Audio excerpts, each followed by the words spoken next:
programa Grandes Julgamentos do STF de hoje apresenta uma decisão que manteve a exoneração de cerca de 100 ocupantes de cargos comissionados na Paraíba. O julgamento validou decisão anterior do CNJ, o Conselho Nacional de Justiça, que já havia determinado a saída dos servidores. Não tenho dúvida alguma que há uma bula na criação desses cargos em comissão para destinatários que em comissão, a rigor, não são.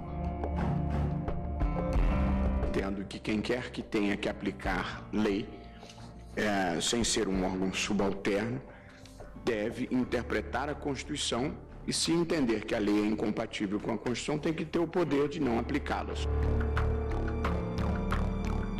A lei maior é a Constituição Federal. Dia muito, o Supremo assentou que órgão algum da administração pública está compelido a observar lei conflitante com a Constituição Federal. Além dos detalhes desse julgamento, você vai conhecer também quais as atribuições e competências do Conselho Nacional de Justiça. Saiba quais são as formas previstas em lei para o ingresso no serviço público.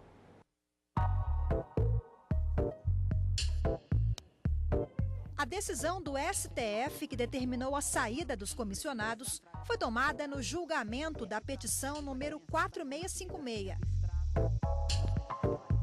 Ajuizada pelo Sindicato dos Servidores do Poder Judiciário do Estado da Paraíba, a petição tentava reverter decisão do Conselho Nacional de Justiça, que declarou a nulidade das nomeações. O sindicato sustentou que houve desrespeito ao contraditório dos servidores atingidos diretamente pela decisão. Também ressaltou que o CNJ não tem competência para declarar a inconstitucionalidade de lei. A atribuição constitucional do CNJ é justamente essa, fiscalizar a atividade administrativa no âmbito do Poder Judiciário. As nomeações, claro, é uma atribuição de natureza administrativa e o artigo 103b, parágrafo 4º, inciso 2 da Constituição Federal, diz que compete ao CNJ justamente zelar pelo aquilo que está previsto no artigo 37. Então, as nomeações que foram feitas no ano de 2007 desbordaram daquilo que está previsto no artigo 37, inciso 5 da Constituição. Ela diz que para se exercer função comissionada, função de confiança ou cargo em comissão, né, somente para as atribuições de chefia, direção e assessoramento. Os cargos que foram criados foram para assistentes administrativos, ou seja, atribuições de nomeação direta que não se inserem naquilo que está previsto no texto constitucional. Os cerca de 100 servidores que ocupavam cargos comissionados foram nomeados com base no artigo 5º da Lei Estadual da Paraíba, número 8.223, de 2007. O CNJ avaliou que as nomeações com base nesta lei não observaram a previsão constitucional, que prevê a realização de concurso para o ingresso no serviço público. Este advogado especialista em direito constitucional explica que o artigo 37 da Constituição, que estabelece regras para a administração pública, prevê a realização de concurso para o ingresso em todas as esferas do serviço público. A possibilidade de se ingressar no serviço público sem concurso público, sim, são as hipóteses aí dos cargos em comissão. Fora dessas atribuições, a legislação ela não vai poder trazer no seu corpo nenhum tipo de previsão de contratação direta. Foi o que aconteceu com a Lei 8.223. Então, ao trazer essas disposições, a lei feriu aquilo que está previsto no texto constitucional. Por isso que o CNJ, ao proferir a sua decisão, entendeu que havia resquícios de inconstitucionalidade na legislação pelo fato dela não ter observado o que estava previsto no texto constitucional. A Constituição, ela trouxe o império do concurso público. Então, via de regra, todo servidor deve ser concursado. Essa é a regra geral da Constituição. Existem cargos comissionados exatamente para que se possa dar algum dinamismo à administração pública, para que se possa o gestor público, e no caso do Poder Judiciário, o gestor é sempre o magistrado ou o desembargador, no caso do Tribunal de Justiça, para que ele possa colocar pessoas que estejam de acordo com o seu perfil de trabalho. Que preocupa, e que sempre preocupou o CNJ, é quando nós temos tribunais com um número excessivo de cargos comissionados. Sobre a competência do Conselho Nacional de Justiça para avaliar questionamentos sobre a inconstitucionalidade ou irregularidade de leis estaduais, nós ouvimos o advogado Emanuel Campelo, que já foi conselheiro do CNJ.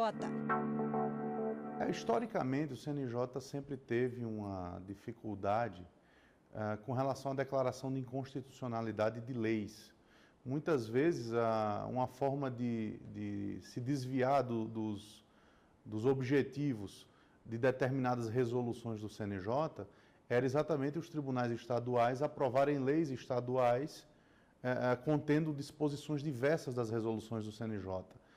E havia sempre esse conflito. Então, o CNJ, num primeiro momento, tentou declarar inconstitucionais determinadas leis, quando verificava essa inconstitucionalidade flagrante, mas surgiu uma jurisprudência do Supremo dizendo que o CNJ não poderia realizar essa declaração de inconstitucionalidade, somente o Supremo teria esse ofício. Então, o CNJ sempre teve essa dificuldade em regulamentar esses pontos que divergiam da Constituição e das suas resoluções. A importância que eu vejo é exatamente o Supremo validar uma posição do CNJ e que muitas vezes são posições que visam justamente trazer uma maior moralidade, uma maior transparência. O Conselho Nacional de Justiça, o CNJ, foi criado com a Emenda Constitucional número 45 de 2004, conhecida como a Reforma do Judiciário. Ele exerce o controle externo do Poder Judiciário e tem uma série de atribuições, entre elas competências como a gestão administrativa e o planejamento estratégico dos tribunais. Também cuida do controle disciplinar das atividades dos magistrados. Basicamente, o CNJ tem a atribuição de realizar o controle administrativo e financeiro do Poder Judiciário. Então, tudo aquilo que seja praticado pelos tribunais que não esteja de acordo com os princípios da administração pública deve sim ser analisado e revisto pelo CNJ. Campelo integrou o Conselho entre os anos de 2014 e 2016 e explica que o CNJ orienta, sugere e fiscaliza as ações do Poder Judiciário. O CNJ também tem a atribuição do controle correicional da magistratura, e só da magistratura. O CNJ, a Corregedoria Nacional de Justiça, por exemplo, ela não realiza procedimentos disciplinares em relação a servidores, mas realiza sim de forma concorrente com as corregedorias de cada tribunal o controle disciplinar em relação aos magistrados. Então, ele pode abrir um procedimento administrativo disciplinar, ele pode analisar as condutas de magistrado, ele recebe denúncias quando magistrados desbordam do seu mistério, quando não estão julgando, quando há demora em processos, em andamentos processuais. Todas essas atribuições estão adstritas ao CNJ, ou seja, ele concentra para si o funcionamento das atividades administrativas do Poder Judiciário, em âmbito nacional. Formado por 15 integrantes de diferentes origens e instâncias, o CNJ iniciou suas atividades em junho de 2005, meses após a aprovação da Emenda Constitucional número 45, que ficou conhecida como a Reforma do Poder Judiciário. Antes, a atividade administrativa era descentralizada. Cada tribunal, cada fórum, cada circunscrição judiciária regulamentava e disciplinava a sua atividade administrativa, pautada em orientações do Supremo Tribunal Federal. Ou seja, não tinha um órgão central com essa atividade administrativa, atividade de contratação de pessoal, de licitação, de fiscalização contábil e orçamentária. Então, acho que esse é o principal ponto, é você dar ao Poder Judiciário uma maior credibilidade e uma maior transparência. A partir do CNJ, nós passamos a ter regras que proíbem, por exemplo, o nepotismo, que determinam aos tribunais que publiquem os seus gastos, as folhas de pagamento, os contra-cheques dos servidores, de forma acessível a todo cidadão. Então, nós passamos a ter o CNJ que contribui para essa cidadania mais ativa da população. Isso, sem dúvida nenhuma, contribui para o engrandecimento do próprio Poder Judiciário.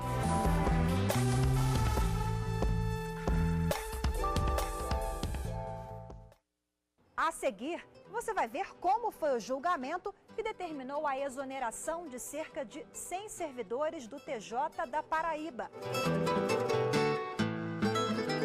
Aqui o CNJ meramente está aplicando aquilo que a Constituição diz que é de sua competência no artigo 103b. Se fez esse distinguishing sem adentrar a possibilidade genérica desses órgãos fazerem controle de constitucionalidade ou negar a aplicação da lei, mas pelo menos naqueles casos em que o entendimento é pacífico, né, já chancelado ou validado pelo Supremo Tribunal Federal. Na análise da petição, o Supremo validou decisão anterior do CNJ, que já havia determinado a saída dos servidores. Os detalhes daqui a pouco.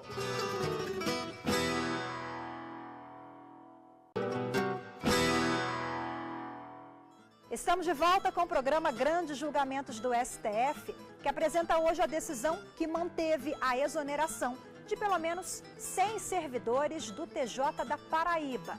Essas pessoas ocupavam cargos comissionados e o CNJ, o Conselho Nacional de Justiça, já havia determinado, em decisão anterior, a exoneração deles.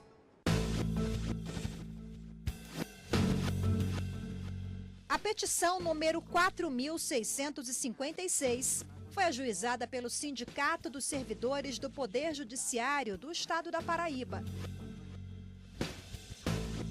Inconformados com a decisão do CNJ, os servidores procuraram o Supremo para tentar reverter a exoneração.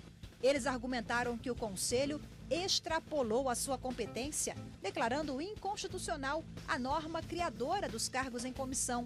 Também disseram que os servidores não tiveram direito à ampla defesa. Todos os ministros do Supremo negaram o pedido e validaram a determinação do CNJ. A decisão do plenário foi tomada em dezembro, na última sessão de julgamento do ano passado. A nomeação dos servidores para cargos comissionados foi feita com base na Lei Estadual da Paraíba, número 8.223, de 2007. Essa lei foi considerada inconstitucional pelo Supremo na análise da petição apresentada pelo Sindicato dos Servidores. A Corte também negou todos os mandados de segurança que foram apresentados no tribunal contra a decisão do CNJ. A relatora da petição foi a presidente do Supremo, ministra Carmen Lúcia.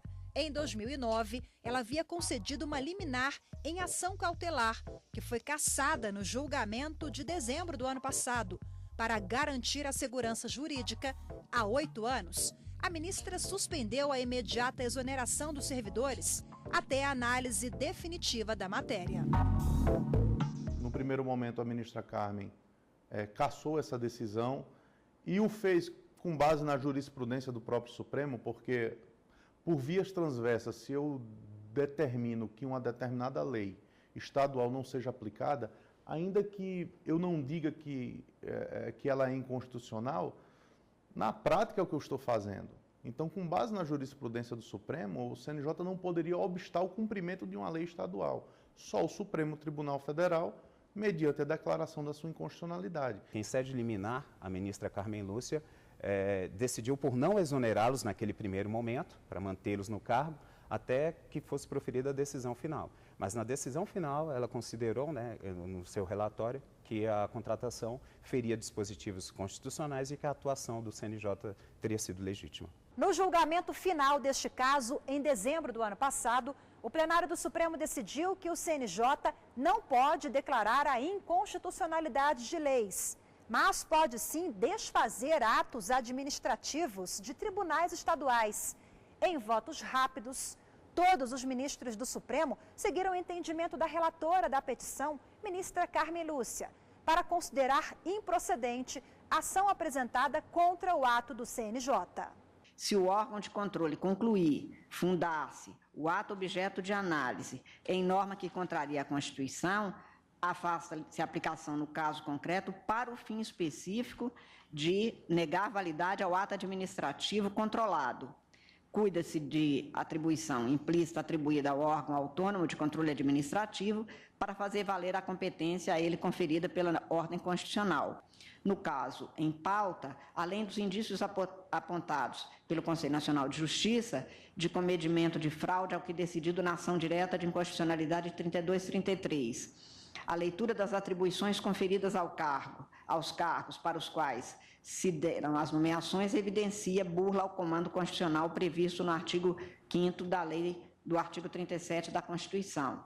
O dispositivo não explicita as atividades a serem desenvolvidas pelos nomeados para o cargo em comissão de assistente de administração, limitando-se a atribuir o desempenho de, aspas, atividades administrativas genéricas, e nem se alegue que o exercício dessas atividades em caráter de confiança ou na prestação de assistência a setores específicos poderia atrair o figurino constitucional delineado no inciso 5 do artigo 37 da Constituição brasileira, porque essas circunstâncias não têm como consequência alterar o fato de a lei não apresentar as atividades descritas, as funções de comando inerentes aos cargos, não haver referência à direção e chefia, nem prestação de assessoria técnica diretamente relacionada ao exercício dos membros do poder nomeante. Não tenho dúvida alguma que há uma bula na criação desses cargos em comissão para destinatários que em comissão, a rigor, não são.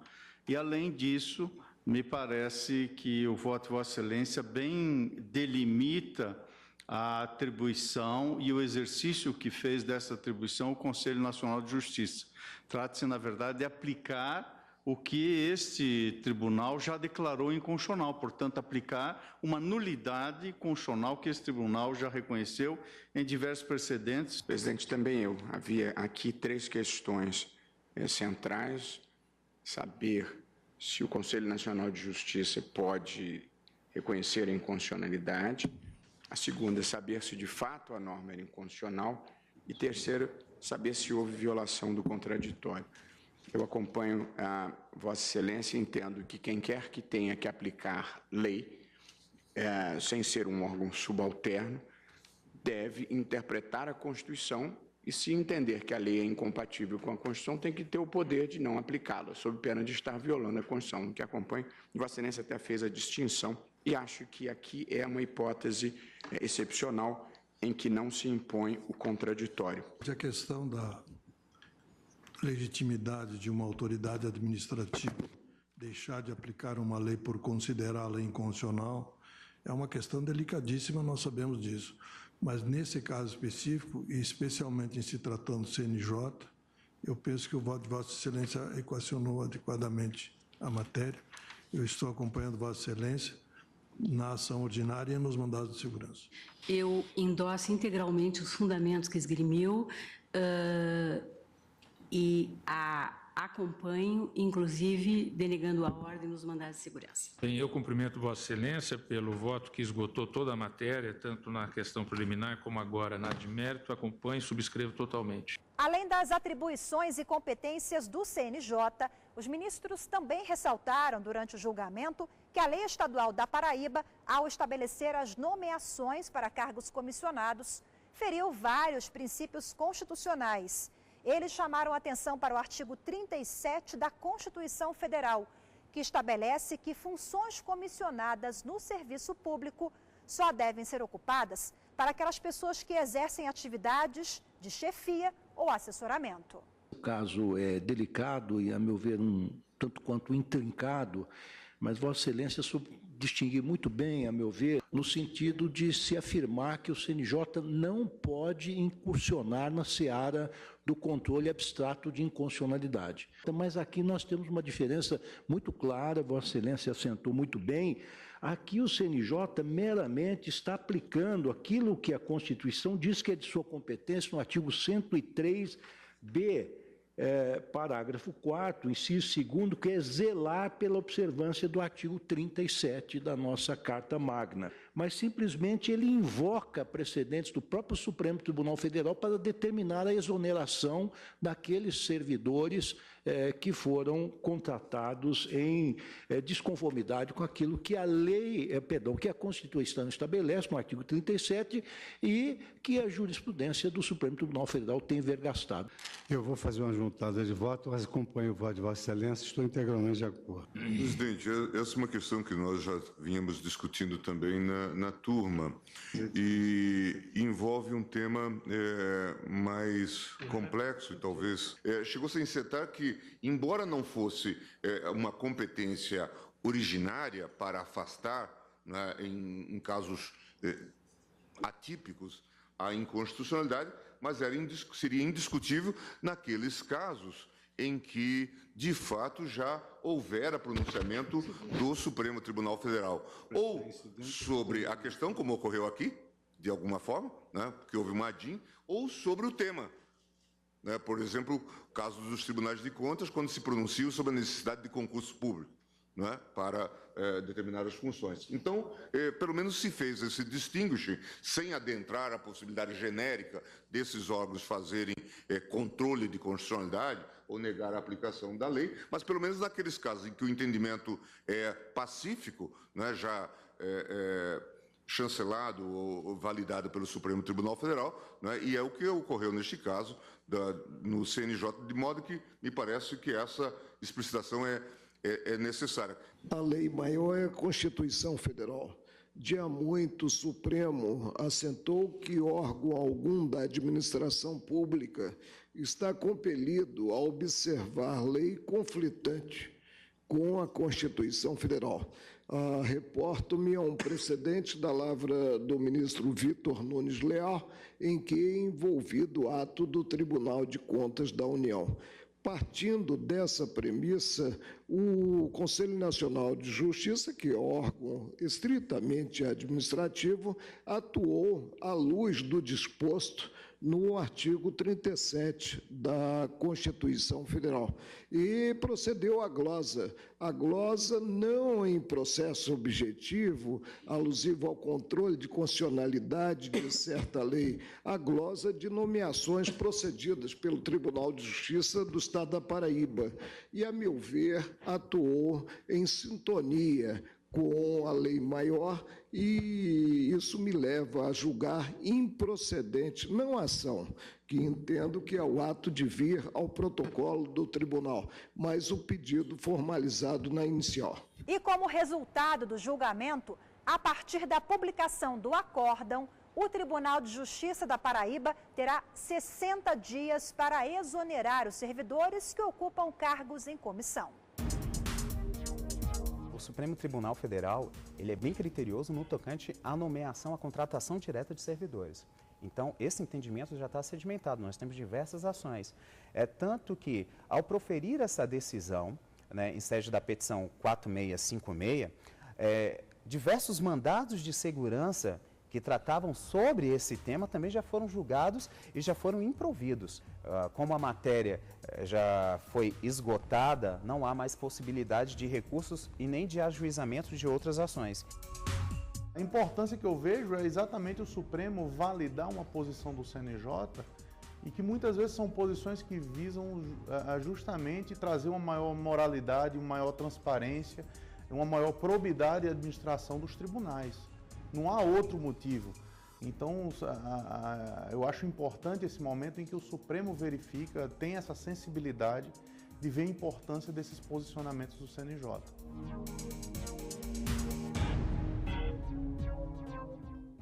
O programa faz agora um rápido intervalo e volta daqui a pouco. Até já!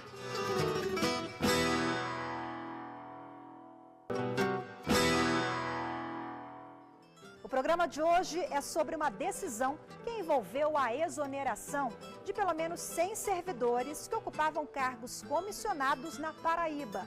Você viu durante a edição que o pano de fundo desse caso envolveu a competência, os limites de atuação do CNJ, o Conselho Nacional de Justiça, que determinou a nulidade das nomeações. Você vai ver agora que limites são esses e quais são as frentes de atuação do órgão de controle externo do Poder Judiciário.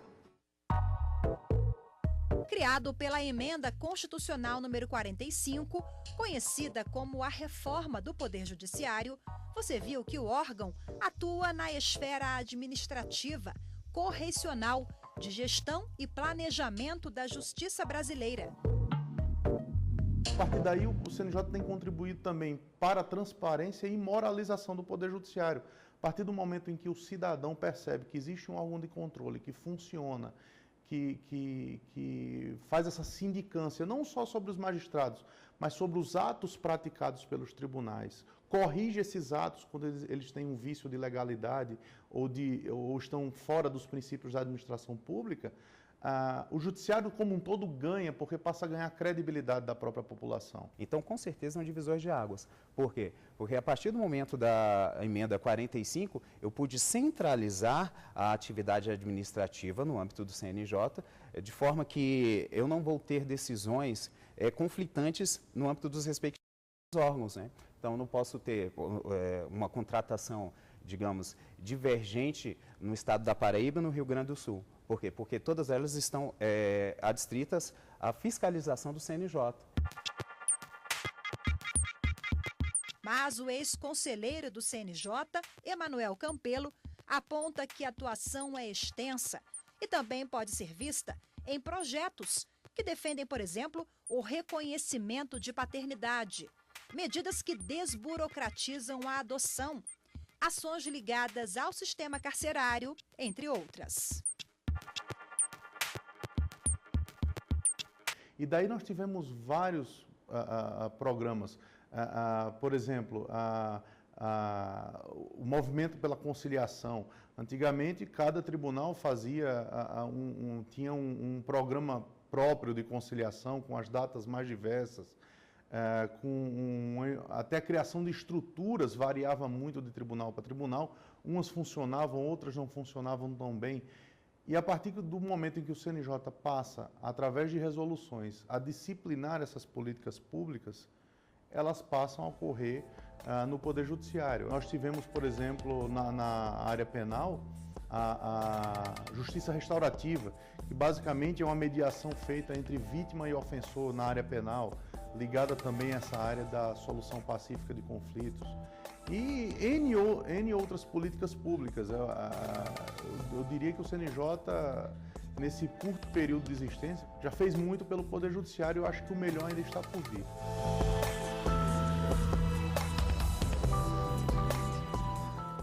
E o programa de hoje fica por aqui. Para rever este ou outros programas, basta acessar tvjustiça.jus.br e procurar o link do Grandes Julgamentos do STF. Temos um encontro marcado na próxima semana. Obrigada pela companhia e até lá.